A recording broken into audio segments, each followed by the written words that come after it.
একটা জাতীয় সংসদ নির্বাচন হয়েছে, সংসদের শপথ হয়েছে, আমরা শপথ নিয়েছি। হা না ভোট হয়েছে গণভোট, সেখানে হা জয়যুক্ত হয়েছে। খুব স্বাভাবিক কারণেই পার্লামেন্টে বিলটা রেজ হবে। হায়ের শপথের কোনো প্রয়োজন নাই, হা অটোমেটিক জাতীয় সংসদে বসা মাত্রই হা কার্যকরী হবে এবং এটাই জুলাই জাতীয় সনদ।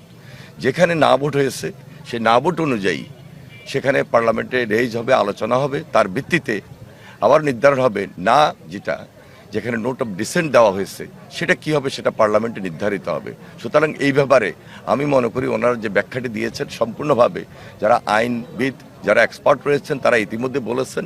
সুতরাং একটু জানা দরকার, সুন্দরভাবে বলা দরকার এবং গ্রহণযোগ্য, বিশ্বাসযোগ্য যে সিদ্ধান্তটি জনসাধারণ দিয়েছেন হা ভোট, সেটি অটোমেটিক নীতি নির্ধারক অনুযায়ী দায়িত্বশীল অবস্থান থেকে পার্লামেন্টে রেজ করার মধ্য দিয়ে সেটি কার্যকরী হবে।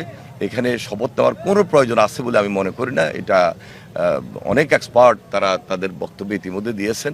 আমি মনে করি সেটা আলোচনা করে সরকার কিভাবে সহযোগিতা করবেন, দেশটাকে কিভাবে চালিয়ে নেবেন, সহযোগিতা করবেন আন্তরিকতার মধ্য দিয়ে। মত পথ ভিন্ন থাকতে পারে, সব ইস্যুতে বিরোধিতা করবো, আমার সেই বিরোধিতা থেকে পিছিয়ে এসে আমার মনে হয় দেশটার জন্য, দেশটা গড়ার জন্য সবাই মিলে কাজ করি, সেখানে সবার আন্তরিকতা প্রয়োজন।